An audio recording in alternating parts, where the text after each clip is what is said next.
Hey everybody, John McClellan here, ATX Hot Sauce, atxhotsauce.com. Make sure you subscribe below and like our videos. Check out all of our other videos and recipes online at YouTube.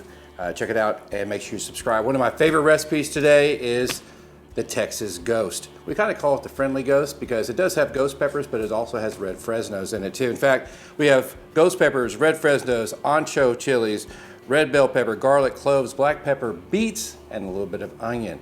Beets give it this really good red look to it, red hue. Gonna add a little bit of brown sugar and some apple cider vinegar to it. So the first thing we want to do to this 2-month fermentation that we have part 1 up, if you go search through our videos, you can see part 1 of this on how to make this fermentation is up.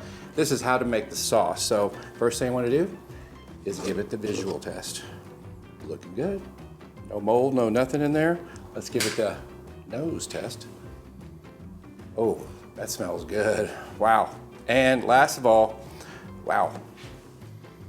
I just love that smell. God, that garlic really shines through. We're gonna take a pH meter. We're looking for a reading of around 3.4. Anything up to a 4.6 is okay. I wouldn't really recommend making a sauce anything lower than 4 though. That's just my personal preference. Most of our sauces, we do a fermentation for natural shelf stability, which and that's that acidity comes for the fermentation instead of coming from apple cider vinegar or any other kind of vinegars, right? So ours is not vinegar based. It is fermentation adds a natural acidity and shelf stability to it. So let's check out that pH balance on this one. pH level, excuse me, tells us what the acidity is. 3.2. I'll take that all day long. All right, let me get this washed off and we're gonna show you how to make this Texas Ghost. All right, make sure before you put this in your little bucket here to blend it up first, that you take all your weights out of it that you use to hold all the fruits and vegetables below the brine water. We used a 3.5% brine on this. Oh, wow. Yeah, sometimes it'll get you. And those ghost peppers can be a little bit warm. Still got some stuff in there. We're gonna add the vinegar here and use that to wash this out and put it all in here. A cup of vinegar. All right. A little bit of the brown sugar. It's a 1/2 cup of brown sugar. All right, now let's get this blended up. You can blend it in a blender together. I like doing an immersion blender or something like that to begin with.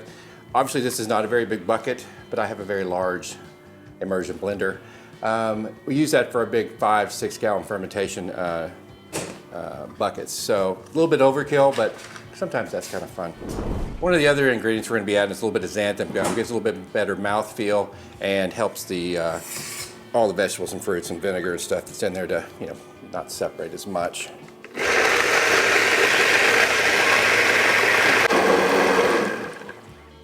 We want to make sure we get that blended up really good. All right, next step, we're gonna put it in a blender. Now, this is where we do our pasteurization at. That Vitamix blenders that we use, they actually raise the temperature when you have it on there in the highest setting. We want to get to about 170 degrees on these. Most of our fermentations go to about 165 to pasteurize. We do 170 anytime we add a little bit of sugar in there. Adding that sugar could reactivate the lactobacillus. We don't want your bottles exploding on you or in your cabinet. So that's why we heat it to about 170. So let's get these in the blender and get them blended.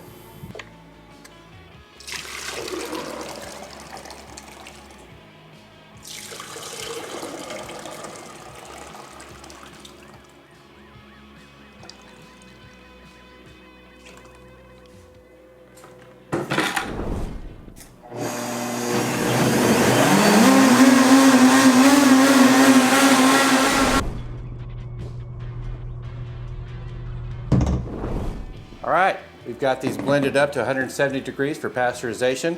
Now we're going to put them in the hopper and make some bottles.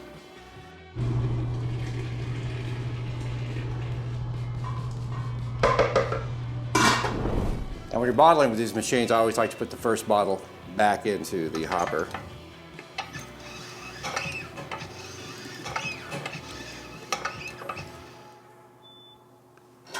I love the color and the smell of this is absolutely fantastic. All right, so this 1 gallon should make about 24 bottles. Hey, if you're traveling through the Austin airport, you know what? Check out Tyler's and the ATX store in the Austin airport, because guess what they sell? ATX hot sauce. We're doing a special promotion this video. If in the comments button you put gift box, you'll be entered into a drawing for a free gift box of 4 of our favorite hot sauces. So just go to the comment section, put in gift box, and we'll enter you in. All right, let's get the labels on. That 1 gallon fermentation made 24 bottles or 2 cases for us. So now we're gonna take them, we're gonna put labels on them, we're gonna put the foil shrink wraps on them too, and then we'll be ready to sell or just to use.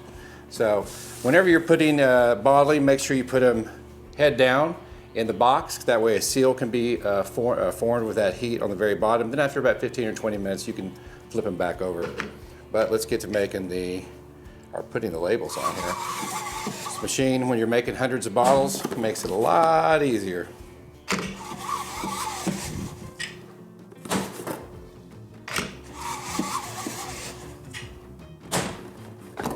You can do these by hand too. This takes longer. And they're not usually as consistent. All right, you can find these foil labels. The best place is probably on Amazon. Just do foil labels for 5-ounce Woozy hot sauces. Very inexpensive, buy them 200 at a time.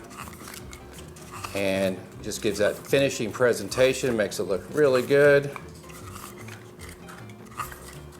By the way, we do all of our labels with Avery. Make sure when you're using Avery that you're printing a lot of labels, because it's a lot cheaper when there's a lot of labels being printed. And for any of the other equipment that you see today, just look down in the description below. We'll have links to our bottling machine, the labeler, all the little gadgets that we use to make our hot sauce here in the kitchen.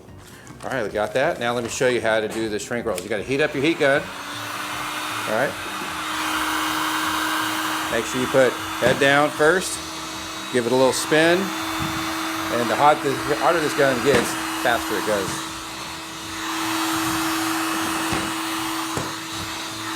Spin.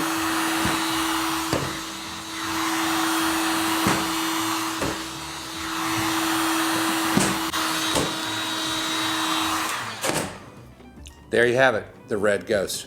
Check it out, atxhotsauce.com. Subscribe, like our channel. Please check out all the other videos, and we'll see you next time.